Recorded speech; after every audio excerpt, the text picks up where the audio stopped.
What's the difference between a kneaded eraser and a normal eraser? Is one better than the other? Should you use both types or only one for your artwork? Well, in this video, I will answer these questions and demonstrate to you what are the differences between these two types of erasers and provide you with knowledge that will help you to understand when you should use one over the other. Let's get right into it. Okay, let's start by looking at the kneaded eraser. This one specifically is made by Faber-Castell, but there are other brands which are perfectly fine. This one is just my preference. So I'm gonna take a little bit out with my fingers here, and as you can see, it's kind of like a chewing gum. That would be my best description to describe this material. Its softness is actually its strongest point, since you can shape it any way that you like.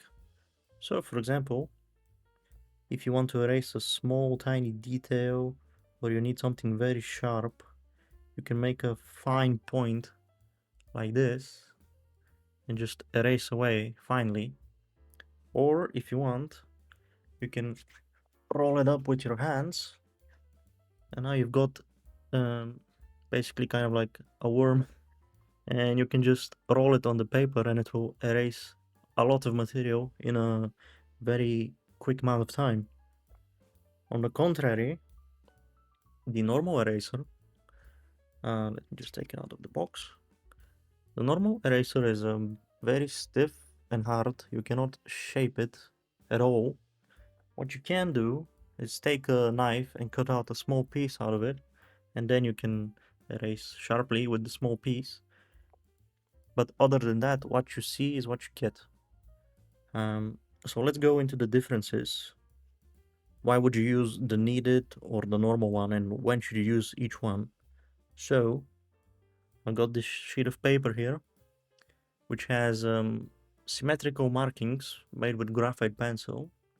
The darkest one is by a 7B, then the halftone is by a 2B, and then we have a 4B, but this one is smudged in with a paper pencil, which is slightly more difficult to erase once it's once it's smudged into the paper. So let's start with the darkest point with the kneaded eraser.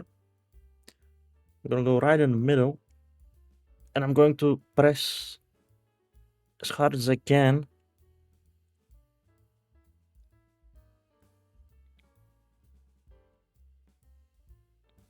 So that's pretty much the best you can hope for with the kneaded eraser. Sorry, the kneaded eraser. And once you erase with this, you can see the eraser has become dark in the areas where it has absorbed the material on the paper, which is the main difference with the normal eraser, because the normal eraser,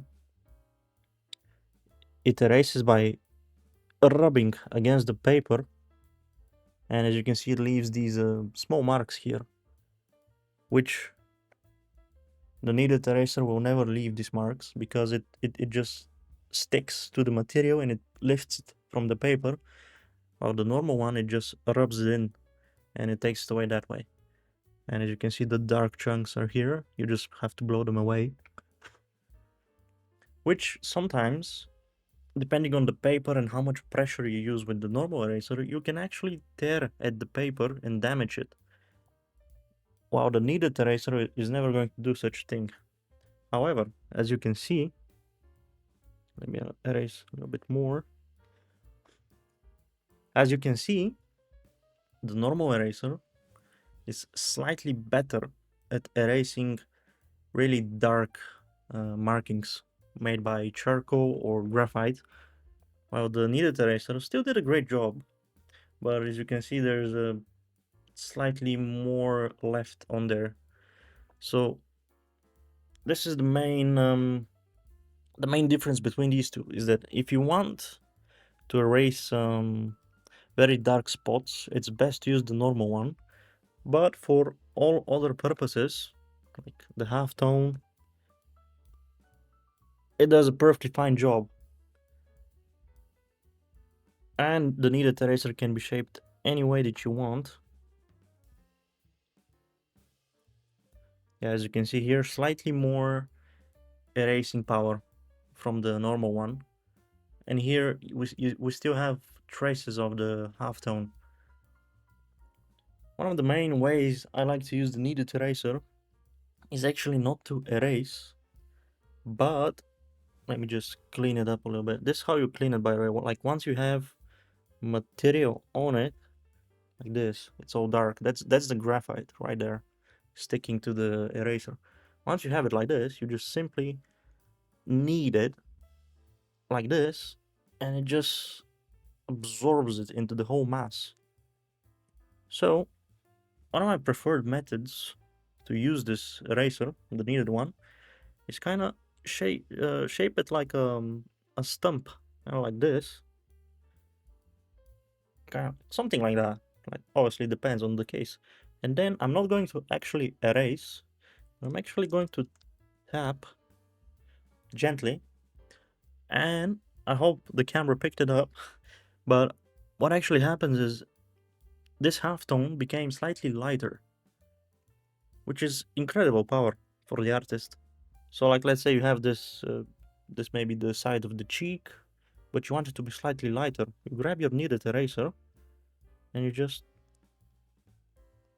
slightly tap on it. And instead of just erasing it completely, it will just make it lighter.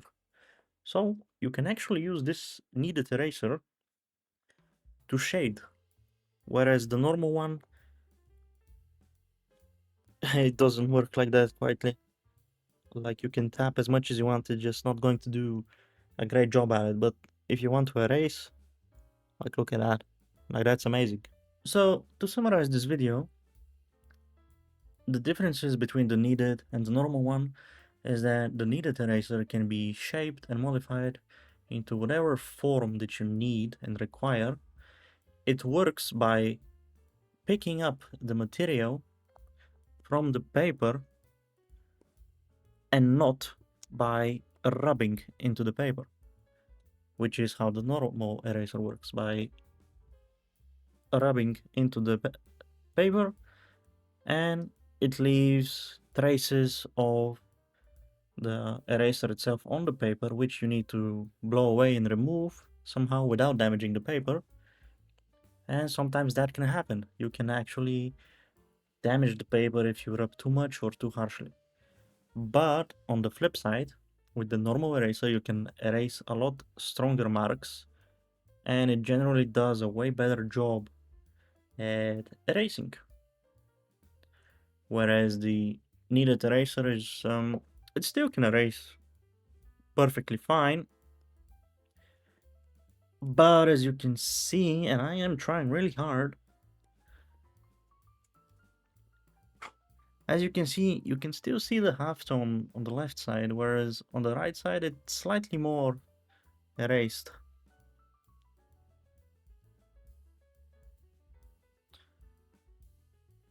And the final difference is that the kneaded eraser, since it is a bit softer in power, you can just use it to shade away, like lighten the marks, not by erasing, but by slightly picking up some of the material, but not all of it.